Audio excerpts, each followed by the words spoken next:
Llegamos ahora al capítulo 14, el capítulo más largo del Evangelio de San Marcos. Este capítulo tiene 72 versículos. Es cierto que ahora nos hallamos en un capítulo de acción. Sin embargo, la acción en este capítulo ya no centra su atención en Jesús. Él no es el personaje que sobresale por su acción en este capítulo. Vemos aquí que tanto los enemigos como los amigos de Jesús están influyendo en el rumbo que lleva su vida. Ha llegado el momento de ser entregado. Su ministerio terrenal termina con el cumplimiento de la profecía que dice en Isaías capítulo 53, versículo 7, «Como cordero fue llevado al matadero». Se entrega en las manos de los hombres. María le unge, Judas le traiciona, Pedro le niega, y el Sanedrín lo arresta. Se entrega a la voluntad de su Padre. Al pasar bajo la sombra de la cruz, el corazón reverente siente como si fuera necesario quitarse el calzado de nuestros pies espirituales. Hay profundidades que no han sido sondeadas y alturas que no han sido escaladas. La acción de este momento tiene que ver con la angustia y la agonía de su alma. Su hora ha venido. ¿Recuerda usted que en las bodas de Caná él había dicho a su madre, «¿Aún no ha venido mi hora?» Pero ahora, amigo oyente, sí ha llegado. En este capítulo y en el capítulo siguiente hay un acuerdo extraño entre el cielo y el infierno. La luz y las tinieblas van juntas en la misma dirección.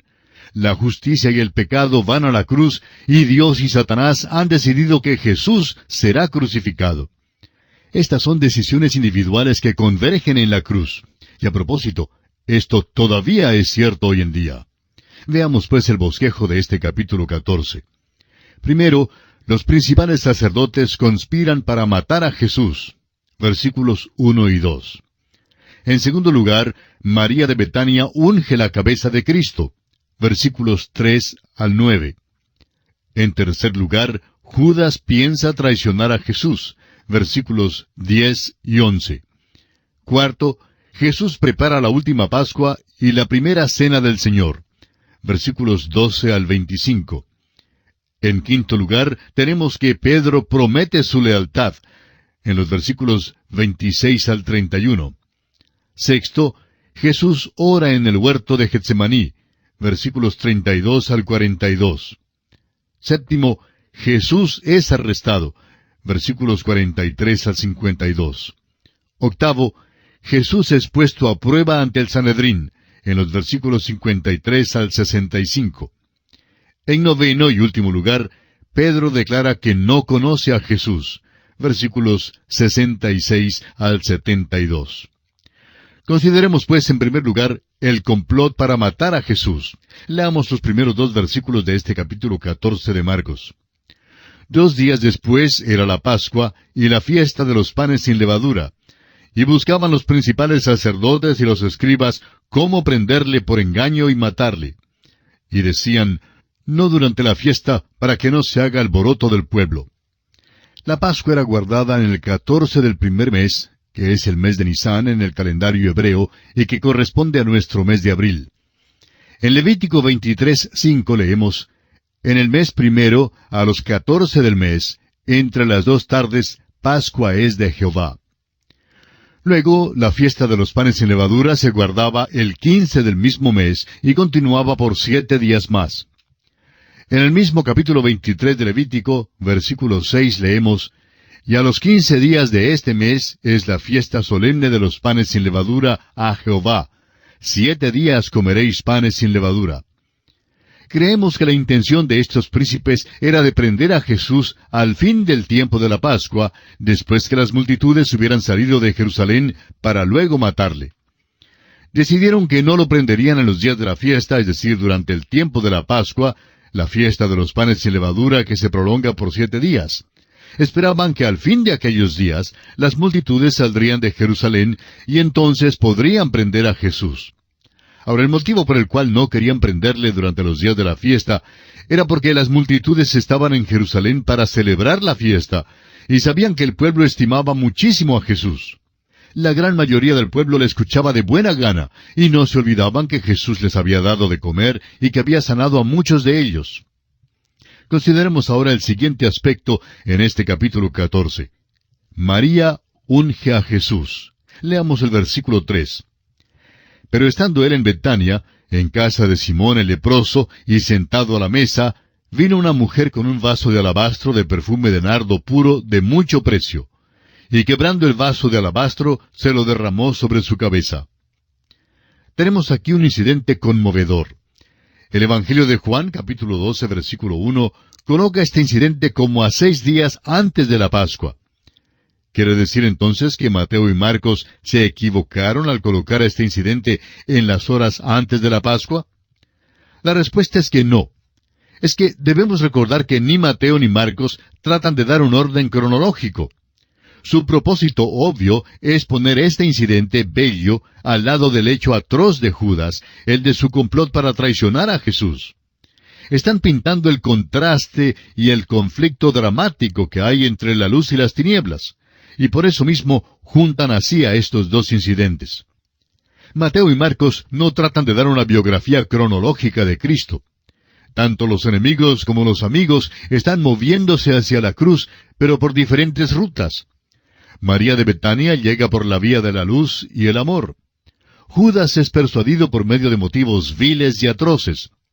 Es Juan quien en el capítulo 12 de su Evangelio, versículos 1 al 8, nos dice que esta mujer era María, la hermana de Marta y Lázaro.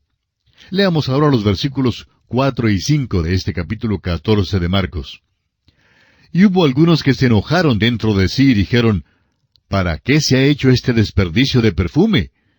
Porque podía haberse vendido por más de 300 denarios y haberse dado a los pobres. Y murmuraban contra ella. Juan también nos informa que fue Judas quien encabezó la traición y detención buscando que los otros le siguiesen. La sugerencia piadosa de que las utilidades fueran usadas para los casos caritativos encubría su verdadero motivo. Judas quería consignarlos para sus propios objetivos egoístas. Lamentablemente, a veces encontramos este mismo tipo de cosa en nuestros días en la obra cristiana. Si le hubieran dado el dinero a Judas, ¿qué habría hecho Judas con el dinero? Continuemos con los versículos 6 y 7 de Marcos capítulo 14 que dicen, Pero Jesús dijo, Dejadla, ¿por qué la molestáis? Buena obra me ha hecho. Siempre tendréis a los pobres con vosotros, y cuando queráis les podréis hacer bien. Pero a mí no siempre me tendréis. Si fueran sinceros, habría muchas oportunidades para ayudar a los pobres, y podrían haber aprovechado esas oportunidades. La presencia de los pobres es una de las características de esta edad. No habrá ninguna eliminación de la pobreza, sino hasta cuando venga Jesús. Esta idea hoy en día de que se puede eliminar la pobreza entregando dólares y cheques de dinero es una equivocación muy grande. Hay tantas otras cosas que son malas en el mundo y que necesitan ser corregidas primero. Continuemos ahora con los versículos 8 y 9. Esta ha hecho lo que podía, porque se ha anticipado a ungir mi cuerpo para la sepultura. De cierto os digo que donde quiera que se predique este Evangelio en todo el mundo, también se contará lo que ésta ha hecho para memoria de ella. Ella hizo lo que podía. Y eso es todo lo que Dios siempre ha pedido que hagan los hombres. Pero lo importante que debemos notar aquí es que María tuvo un discernimiento espiritual en aquel tiempo en particular y que tristemente les faltaba a los apóstoles. Ella ungió el cuerpo de Jesús para su entierro. Piense usted en eso. Esta frágil mujer se paró al borde de los eventos que conducían a la cruz y le dejó saber al Señor lo que ella comprendía. Permítanos decir, amigo oyente, que ninguno de los apóstoles infirió intuitivamente esto, pero ella sí lo comprendió. La fragancia del vaso de alabastro que ella quebró aquel día ha sido llevado a través de los siglos por el Espíritu Santo hasta el mismo día de hoy. Todavía, aún en esta misma hora, esta fragancia llena los corazones con su dulzura. Esperamos, amigo oyente, que ahora mismo la fragancia de este frasco de alabastro pueda ser llevada por medio de las ondas radiales hasta donde usted se encuentra, y que usted pueda ver esta cosa tan conmovedora que hizo María. Aquí, en la sombra de sus sufrimientos, los sufrimientos de Jesús, había alguien que comprendía. Es muy fácil leer esto y puede llegar a tener un poco de significado para nosotros. Pero, ¿habrá acaso entre nosotros alguien que haya quebrado el frasco de alabastro para derramarlo sobre Jesús, de manera que haya una fragancia en nuestras vidas para que pueda servir de bendición a otros? Creemos que quizás si alguno de nosotros quebráramos el vaso de alabastro de perfume, sería con aquel mismo pretexto de ayudar a los pobres. Me pregunto, amigo oyente, si aquellos que son de Dios realmente hacen lo que deben hacer. Necesitamos quebrar nuestros vasos de alabastro de perfume hoy en día.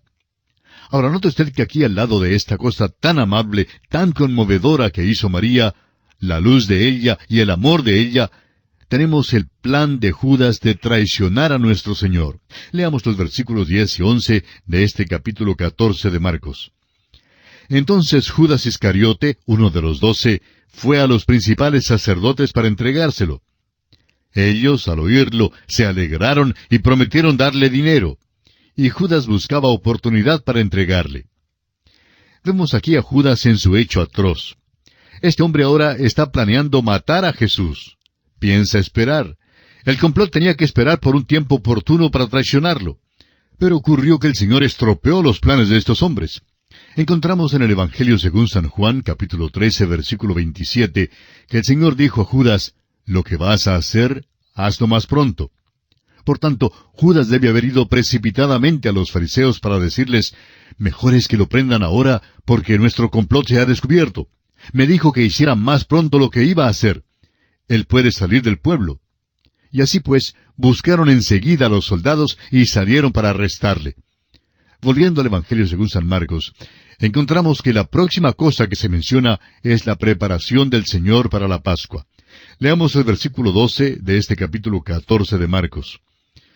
El primer día de la fiesta de los panes sin levadura, cuando sacrificaban el cordero de la Pascua, sus discípulos le dijeron, «¿Dónde quieres que vayamos a preparar para que comas la Pascua?»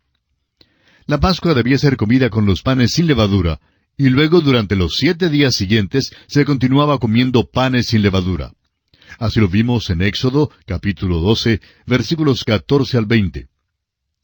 El Dr. J. Vernon McGee, autor de estos estudios bíblicos, relata el siguiente incidente cuando estuvo en Israel una vez durante el tiempo de la Pascua y se hospedó en un hotel en Haifa. Decía él, «Comimos el pan sin levadura por los 7 días, y quiero decirle que me cansé de ese pan. La demás comida fue muy sabrosa, pero aquel pan se hizo muy monótono.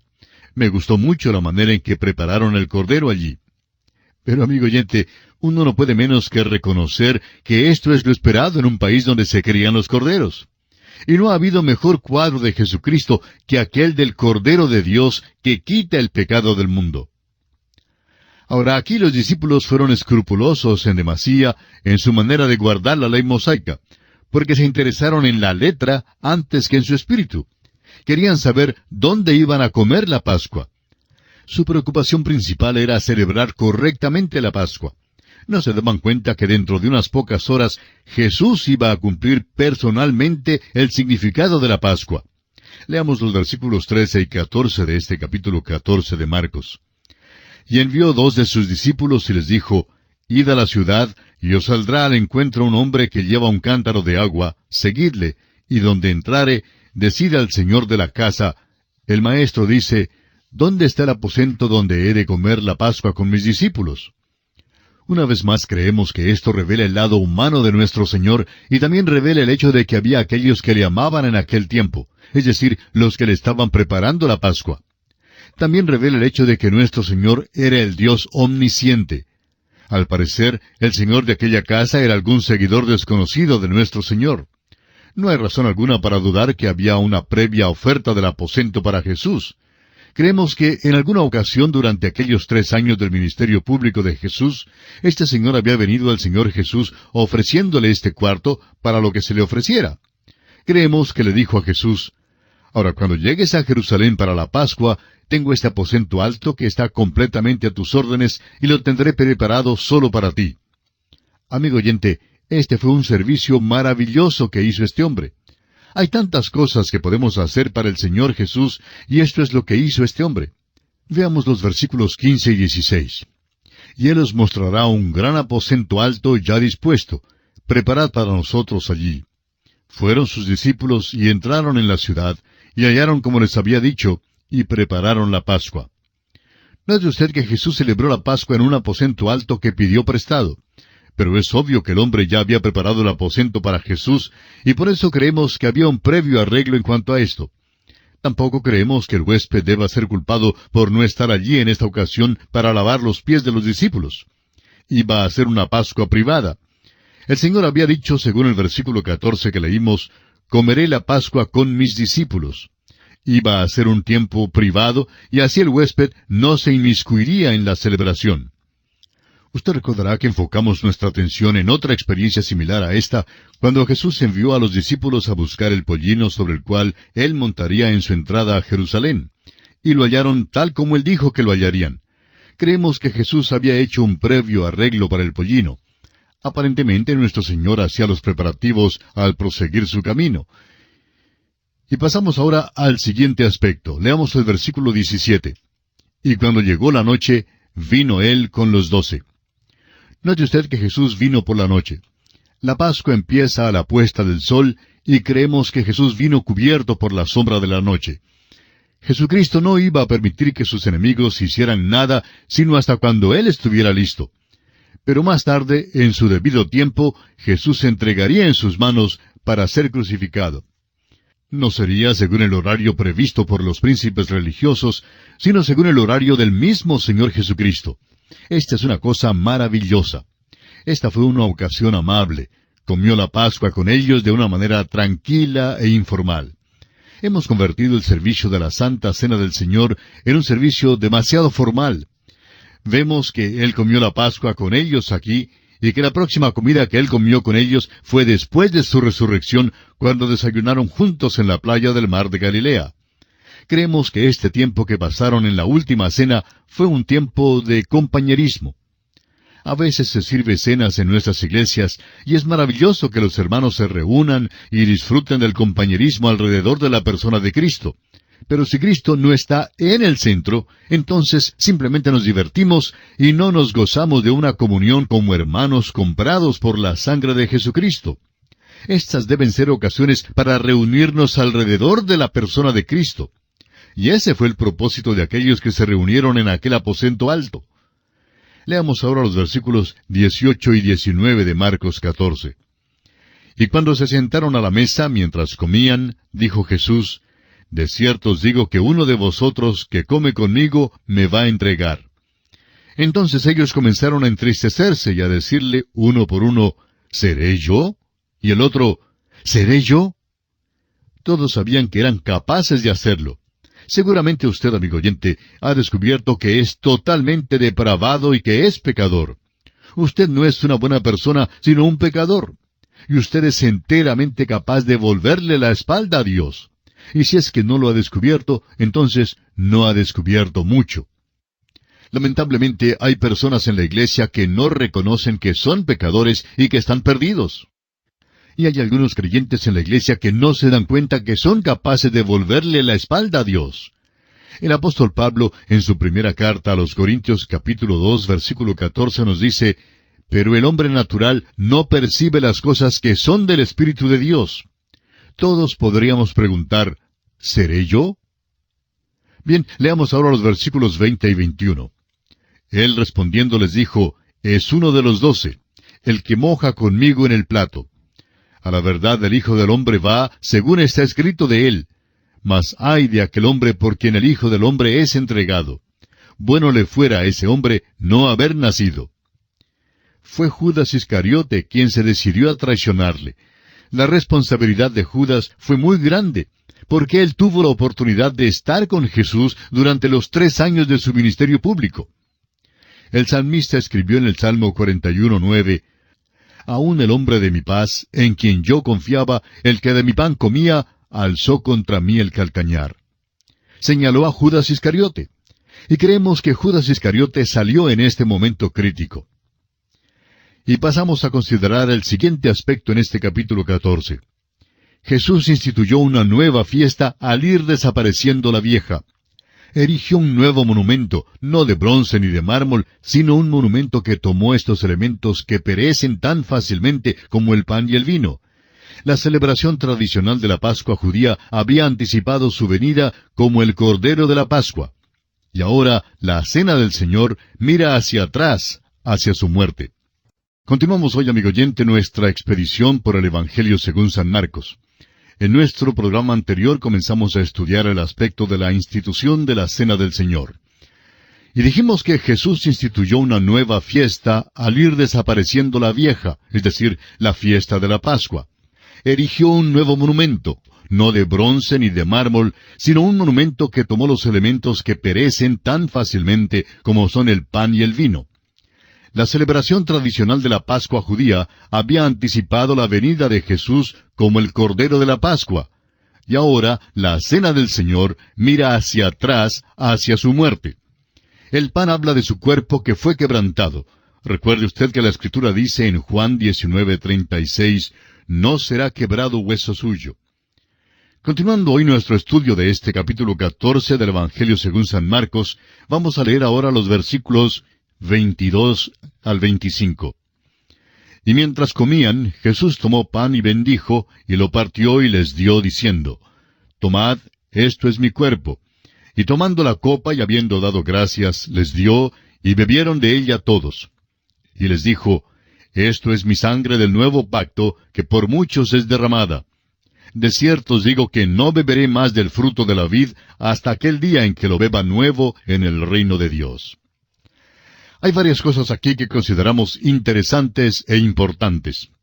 Según la tradición hebrea, la copa de la Pascua debía pasar de uno a otro 7 veces durante la celebración de esta fiesta. Durante la fiesta acostumbraban cantar algunos de los grandes himnos de Alel, o sea, Aleluya.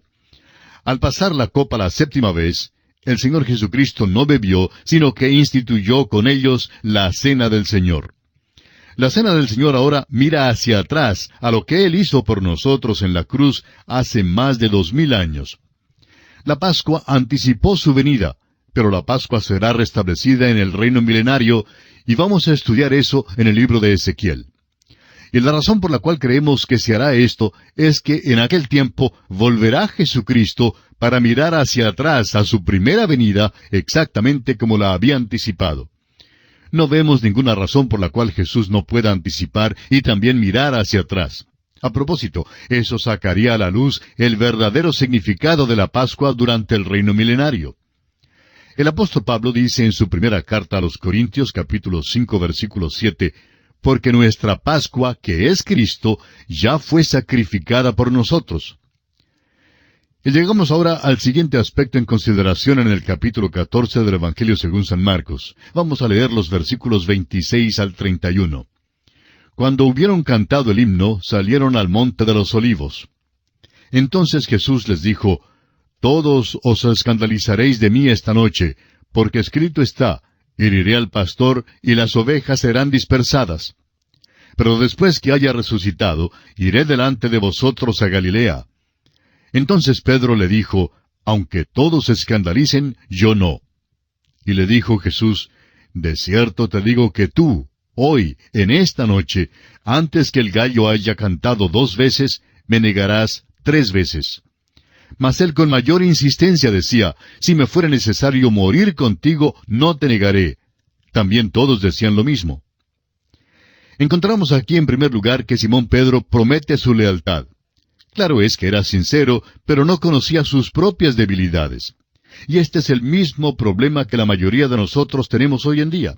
No conocemos nuestras propias debilidades. Personalmente creemos que usted, por ejemplo, no se enterará de sus debilidades mediante la psicología. Creemos que el único lugar en que usted realmente puede verse a sí mismo es en la palabra de Dios. Ella es el único espejo que tenemos. Quisiera leerle ahora un pequeño extracto de ciertas enseñanzas que están circulando hoy en día. Son publicadas por una organización cristiana, pero creemos que no dan los conceptos que debieran. Habla en cuanto a una joven que tenía un problema y fue al pastor de su iglesia para que le diera consejos. El extracto en mención dice, después de varias charlas con ella, el pastor se dio cuenta de que él no podía ayudarla en el grado en que ella lo necesitaba. Refirió entonces a Betty a un competente psicólogo cristiano, alguien que era consejero de profesión. Este psicólogo guió a Betty a una comprensión más profunda de las causas de sus inquietudes, muchas de las cuales se originaban en algunas experiencias de su niñez de mucho tiempo antes, experiencias olvidadas, pero recordadas y comprendidas bajo la dirección de ayuda experta. El resultado: una joven cristiana ha sido librada de ciertos problemas emocionales y que se está gozando ahora de una nueva relación consigo misma, con otros y con el Señor. Hasta aquí la lectura. Amigo oyente, este tipo de cosas se lee como los cuentos de hadas. Y así vivieron felizmente por largos días. Ahora sucede que el psicólogo cristiano no es más competente que el pastor ordinario para poder resolver estos problemas hoy en día. Creemos que nos han engañado hoy a fin de que creamos que el psicólogo cristiano puede decir unas palabras altisonantes y misteriosas y que de un modo u otro los problemas quedan resueltos. Amigo oyente, ninguno de nosotros conoce las profundidades del corazón humano. Solo la palabra de Dios puede hacernos ver cuán pecadores somos. Ese era realmente el problema de Betty en la historia. Y ese es el problema mío, y ese es el mismo problema suyo. Cuando reconocemos esto, vemos que cualquiera que verdaderamente conoce la palabra de Dios, entonces puede ayudarnos. Si quitamos el énfasis de la palabra de Dios, encontramos que hay quienes pretenden resolver un problema con la ayuda del psicólogo y salen con dos problemas más. Entonces, el postrer estado de aquel hombre viene a ser peor que el primero. Hablemos en claro. El único remedio de un problema es el Señor. No es que uno resuelve sus problemas para luego ir al Señor. No, amigo oyente, usted va al Señor y Él es el principal y gran médico. Él es el gran psicólogo y Él solo nos conoce. En el análisis final, Él es el único. Insistimos en decir esto porque creemos que es importante que alguien lo diga hoy en día. Notamos también que muchos son los que ganan plata con los males de otros, cuando realmente es solo la palabra de Dios la que puede resolver nuestros problemas. Dios mismo va a resolverlos. Si solo aprendiéramos a ir a Él y confiar todo lo que somos y tenemos en sus manos. Es posible que reconozcamos el hecho de que hemos sufrido una mala niñez. Amigo oyente, hemos sufrido el pecado, lo más malo de todas las cosas, pero tenemos un Salvador que nos ama y podemos acudir a Él. ¡Cuán maravilloso es tener a alguien a quien acudir! Notamos ahora que el Señor Jesús les dice que Él irá delante de ellos a Galilea. Anuncia su resurrección. Les dice que las ovejas serán dispersadas, pero que Él irá a Galilea después de su resurrección. Prometió encontrarse con ellos allí. Pero Simón Pedro no pudo conformarse con eso y declara que él no será escandalizado, aunque los otros se escandalicen. Vemos aquí una vez más que Pedro simplemente no sabe lo que dice.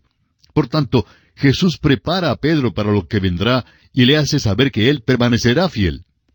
Amigo oyente, el Señor permanecerá fiel para con usted también en tiempos como este. Estará allí en la hora más desesperada y peligrosa. Él ciertamente estaba con este hombre Pedro. Llegamos ahora al siguiente punto. Jesús ora en Getsemaní. Leamos los versículos 32 al 34 de este capítulo 14 de San Marcos. Vinieron pues a un lugar que se llama Getsemaní, y dijo a sus discípulos: Sentaos aquí entre tanto que yo oro. Y tomó consigo a Pedro, a Jacobo y a Juan, y comenzó a entristecerse y a angustiarse. Y les dijo: Mi alma está muy triste hasta la muerte. Quedaos aquí y velad. El huerto de Getsemaní, al que venían con mucha frecuencia, debe haber sido un lugar muy conocido. Y siendo que los discípulos habían ido allí tantas veces, sin duda este era un lugar que Judas conocía muy bien. Nuestro Señor nunca pasó una noche dentro de la ciudad de Jerusalén. Siempre salía a este lugar. Ahora había solamente 11 discípulos. Jesús dejó un círculo exterior de 8 y llevó consigo a 3, a Pedro, Jacobo y Juan, en un paso más cerca a él en esta hora. Fue para orar. El lenguaje indica que Cristo enfrentó una prueba dolorosa en este huerto. El versículo 33 nos dice que comenzó a entristecerse, es decir, comenzó a sentir pavor. Amigo oyente, Jesucristo en su humanidad compartió nuestra angustia. Jesús enfrenta aquí una angustia en su alma que era tan grande, si no más grande, que el sufrimiento de su cuerpo en la cruz. Ahora, ¿enfrentó Jesús al tentador de nuevo aquí en el huerto? Creemos que sí. Pero tenemos que ser francos y decir que aquí nosotros solo podemos aproximarnos hasta el borde de la escena, porque hay misterios en cuanto al huerto que ahora no podemos comprender. Creemos que es audaz y realmente casi blasfemo el cantar las palabras «iré con él en el huerto». Siento mucho, amigo oyente, pero ruego que me exima de esto. Yo no puedo ir con él en el huerto. Usted no sabe lo débil, lo superficial y el tropiezo que soy. No puedo ir con Jesucristo al huerto, pero sí me pararé al margen y velaré mientras que ora.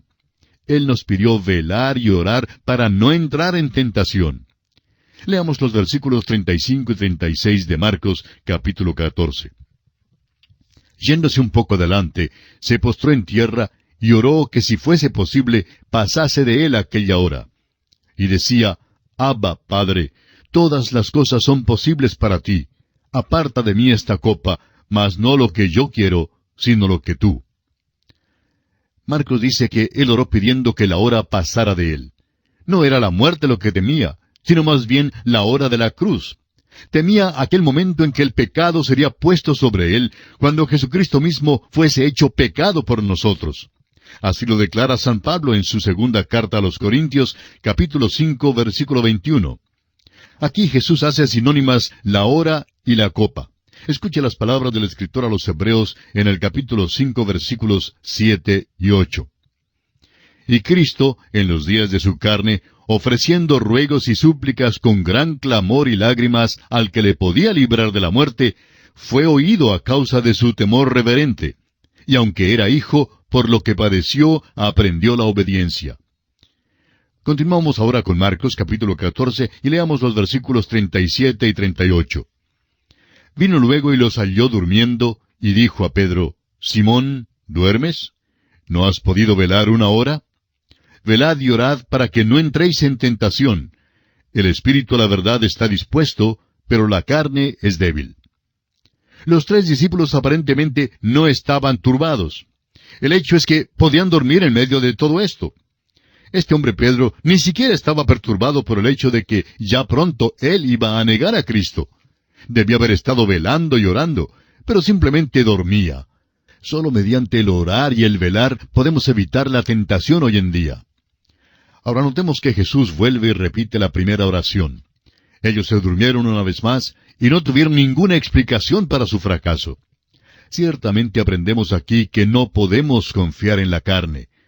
Al parecer, hubo aquí un intervalo de tiempo y por tanto deben haber dormido brevemente otra vez antes que arrestaran al Señor. Leamos los versículos 41 y 42 de Marcos 14. Vino la tercera vez y les dijo, Dormid ya y descansad. Basta, la hora ha venido. He aquí, el Hijo del Hombre es entregado en manos de los pecadores. Levantaos, vamos. He aquí, se acerca el que me entrega. En los versículos siguientes encontramos el arresto de Jesús. Leamos los versículos 43 y 44.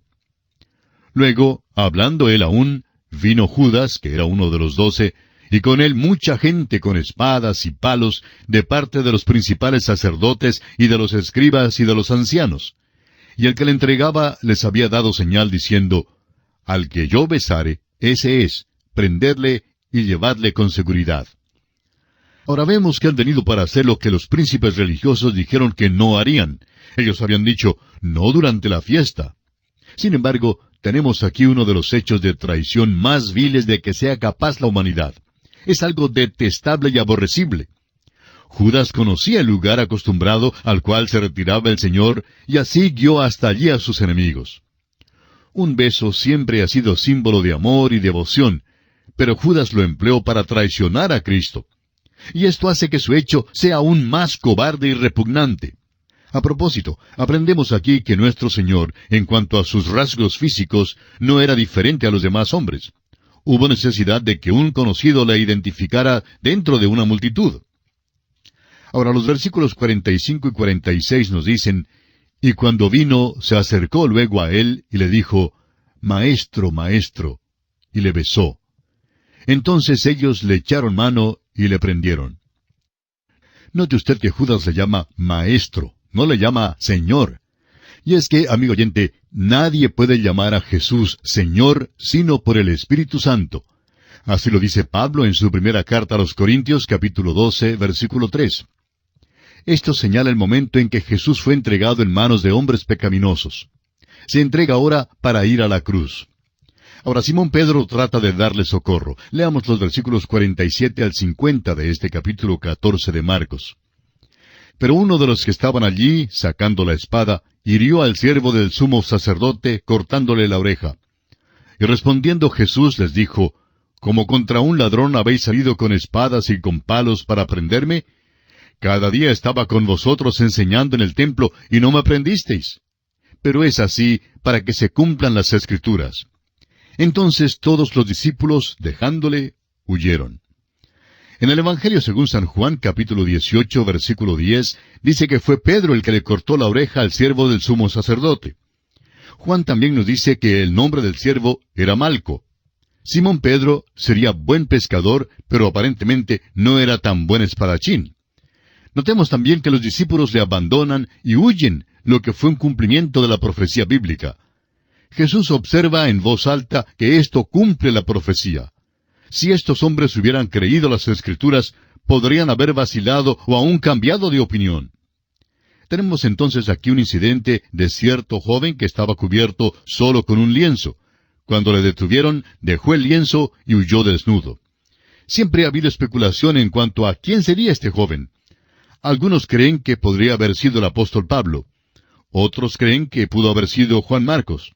Personalmente creemos que fue Juan Marcos. Tenemos ahora el siguiente aspecto en este capítulo 14. Jesús es puesto a prueba ante el Sanedrín. Leamos el versículo 53. Trajeron pues a Jesús al sumo sacerdote, y se reunieron todos los principales sacerdotes, y los ancianos, y los escribas. Cuando entremos en nuestro estudio de los evangelios de Lucas y de Juan, vamos a considerar con usted el juicio de Jesús en más detalle. Pero hay una cosa que causa sobresalto en cuanto a esta sección en particular, y queremos que usted la observe. Le trajeron ante el Sanedrín, y era de noche. Leamos los versículos 60 al 64 de este capítulo 14 de Marcos. Entonces el sumo sacerdote, levantándose en medio, preguntó a Jesús diciendo, ¿no respondes nada? ¿Qué testifican estos contra ti? Mas él callaba y nada respondía. El sumo sacerdote le volvió a preguntar y le dijo, ¿eres tú el Cristo, el Hijo del bendito? Y Jesús le dijo, yo soy. Y veréis al Hijo del hombre sentado a la diestra del poder de Dios y viniendo en las nubes del cielo. Entonces el sumo sacerdote, rasgando su vestidura, dijo, ¿qué más necesidad tenemos de testigos? Habéis oído la blasfemia. ¿Qué os parece? Y todos ellos le condenaron, declarándole ser digno de muerte. Todos se asombraron de su silencio, pero cuando le preguntaron bajo juramento si era el Cristo, el Hijo de Dios, él declaró, yo soy. No pudo haber hecho una declaración más noble. Luego añadió una declaración que sólo podía aplicarse al Hijo de Dios, según la profecía en Daniel capítulo 7, versículos 13 y 14. Esta profecía dice, miraba yo en la visión de la noche, y he aquí con las nubes del cielo venía uno como un hijo de hombre, que vino hasta el anciano de días, y le hicieron acercarse delante de él. Y le fue dado dominio, gloria y reino, para que todos los pueblos, naciones y lenguas le sirvieran. Su dominio es dominio eterno, que nunca pasará, y su reino uno que no será destruido. Amigo oyente, el sumo sacerdote comprendió muy bien lo que Jesús dijo, y todas las inferencias de lo que él dijo. Y cuando rasgó su vestidura, violó la ley, porque la vestidura del sumo sacerdote no debía rasgarse. Y aún así lo condenan a la muerte. Amigo oyente, Jesucristo o bien habló la verdad, o bien no la habló. Si lo que Cristo dijo no fuera verdad, entonces tenían amplio motivo para condenarle. Pero si lo que hablaba era efectivamente la verdad, entonces ciertamente debieron haber investigado más antes de condenarlo. Y llegamos ahora al aspecto final que vamos a considerar en este capítulo 14 del Evangelio según San Marcos, la negación del apóstol Pedro. Nuestro capítulo termina con la negación de Simón Pedro. Hizo exactamente lo que nuestro Señor dijo que haría aquella noche. Leamos los versículos 65 hasta el final de este capítulo, el versículo 72. Y algunos comenzaron a escupirle y a cubrirle el rostro, y a darle de puñetazos y a decirle, «Profetiza». Y los alguaciles le daban de bofetadas. Estando Pedro abajo en el patio, vino una de las criadas del sumo sacerdote, y cuando vio a Pedro que se calentaba, mirándole, dijo, «Tú también estabas con Jesús el Nazareno». Mas él negó, diciendo, «No le conozco, ni sé lo que dices». Y salió a la entrada, y cantó el gallo. Y la criada, viéndole otra vez, comenzó a decir a los que estaban allí, «Este es de ellos». Pero él negó otra vez. Y poco después, los que estaban allí dijeron otra vez a Pedro, «Verdaderamente tú eres de ellos, porque eres Galileo, y tu manera de hablar es semejante a la de ellos». Entonces él comenzó a maldecir y a jurar, «No conozco a este hombre de quien habláis». Y el gallo cantó la segunda vez. Entonces Pedro se acordó de las palabras que Jesús le había dicho, «Antes que el gallo cante 2 veces, me negarás 3 veces». Y pensando en esto, lloraba. La debilidad de Pedro de querer hablar demasiado le metió en un gran apuro. Cuando se excitó, cayó de nuevo en su mala costumbre de hacer imprecaciones y de jurar. Pero Pedro no conocía su propia debilidad, no se conocía a sí mismo. Todavía no se había dado cuenta del hecho de que en la carne no mora el bien. Pero este hombre pudo arrepentirse de su pecado, y esta fue su prueba decisiva. Estas lágrimas fueron de un arrepentimiento genuino. De modo que Pedro pudo escribir más tarde en su primera carta, capítulo 1, versículo 5, que sois guardados por el poder de Dios mediante la fe para alcanzar la salvación que está preparada para ser manifestada en el tiempo postrero. Pedro sabía que el Señor Jesús le había guardado. ¿Y usted, amigo oyente, sabe si Jesús le ha guardado? Si no lo sabe, ahora es el momento de obtener esa seguridad, de recibir esta certeza, abriendo las puertas de su corazón a Cristo Jesús y permitiéndole entrar como el dueño, como el Señor, como el Rey de su vida, y recibiendo de Él la paz, el gozo y la salvación eterna. Que el mismo Señor le ayude hoy a dar este paso sin igual que marcará su destino eterno. Y aquí nos detenemos por hoy, y Dios mediante retornaremos en nuestro próximo programa en la continuación de esta serie. Es nuestra oración que el Señor le bendiga.